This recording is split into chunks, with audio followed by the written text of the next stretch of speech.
स्वागत है आप सभी का आपके अपने यूट्यूब चैनल इंग्लिशानियत पर। और जैसा कि आप सभी जानते हैं कि ये हमारा विक्टोरियन एरा का एक सीरीज चल रहा है जिसमें हम डिस्कस कर रहे हैं अल्फ्रेड लॉर्ड टेनिसन के वर्क्स को। इनकी बायोग्राफी को मैंने डिस्कस कर रखा है। अब इनकी वर्क्स को एक वन बाय वन डिस्कस कर रखेंगे। कुछ वर्क्स को मैंने डिस्कस कर रखा है और आज हम जो डिस्कस करने वाले हैं वो है इनके द्वारा एक और एलिजी जिसका नाम है ब्रेक ब्रेक ब्रेक, जो कि इन्होंने अपने फ्रेंड आर्थर हेनरी हेलम के डेथ पर लिखा था 1835 में। तो चलिए शुरू करते हैं आज का अपना टॉपिक। सबसे पहले जान लेते हैं इस पोएम के बारे में कुछ बातें और फिर उसके बाद इस पोएम को हम लाइन वाइज एक्सप्लेनेशन करेंगे। दोस्तों, अगर अभी तक आपने इस चैनल को सब्सक्राइब नहीं किया है तो प्लीज़ सब्सक्राइब कर दें, बेल आइकन को जरूर दबा दें जिससे कि आने वाली कोई भी अपडेट आप मिस ना करें। तो चलिए शुरू करते हैं। तो दोस्तों शुरू करते हैं। ब्रेक ब्रेक ब्रेक ये एक इलिजी है जो कि अल्फ्रेड लॉर्ड टेनिसन के द्वारा लिखी गई थी उनके फ्रेंड आर्थर हेलम के लिए, जिनका देहांत 1833 में यानी 1833 में एक सेरेब्रल होमरेज या फिर ब्रेन हैमरेज की वजह से हो गया था। ये जो इलिजी है ये लिखा गया था 1835 में, 1835 में, 1834 के आसपास में। इसको पब्लिश करा गया था 1842 में इनकी थर्ड पोएटिक कलेक्शन जिसका नाम था पोएम्स, उसमें। और इसमें जो पोएट हैं इस पोएट्री में या फिर इस एलिजी में सिंबल्स को यूज़ कर रहे हैं अपने सेंस ऑफ ग्रीफ यानी कि अपने दुख को व्यक्त करने के लिए। इस पोएम में जो breaking of the waves of the sea against the stones है, यानी कि स्टोन्स को तोड़ने की बात कर रहे हैं वेव्स के द्वारा, वहाँ पर ये सिंबलाइज कर रहे हैं अपने हार्ट को। तो दोस्तों ये थी कुछ खास बातें जो कि आपको इस पोएम के बारे में जाननी जरूरी थी। तो अब चलिए शुरू करते हैं आज का अपना लाइन वाइज एक्सप्लेनेशन। पोएम की शुरुआत करते हुए अल्फ्रेड लॉर्ड टेनिसन कहते हैं, ब्रेक ब्रेक ब्रेक यानी तोड़ो तोड़ो तोड़ो, on thy cold grey stones O sea, हे समुद्र उन कोल्ड ग्रे स्टोन्स को यानी इन ठंडे पड़े समुद्र के किनारे पर जो पत्थर हैं उनको तोड़ दो। And I would that my tongue could utter the thoughts that arise in me, और काश मैं उन थॉट्स को जो कि मेरे अंदर अराइज करते हैं, उठते हैं, उन थॉट्स को अपने टंग से, अपने जिह्वा से अटर कर पाता या बोल पाता।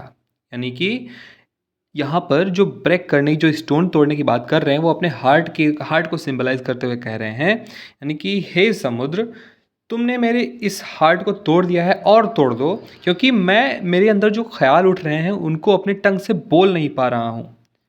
तो दोस्तों ये है first stanza.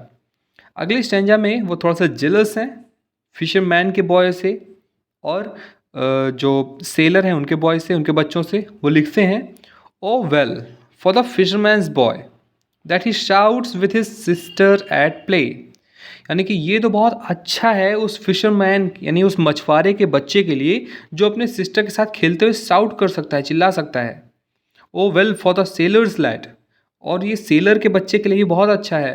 That is sings in his boat on the way, जो कि अपने किनारे पर उस बोट में बैठ करके गाने गा रहा है। यानी कि वो बच्चा जो फिशरमैन का है वो भी चिल्ला सकता है, वो सेलर का बच्चा है वो भी चिल्ला सकता है, लेकिन बस मैं नहीं बोल पा रहा हूँ जो मुझे बोलना है, क्योंकि मैं बहुत अंदर से टूट चुका हूँ और अपने दोस्त को बहुत मिस कर रहा हूँ।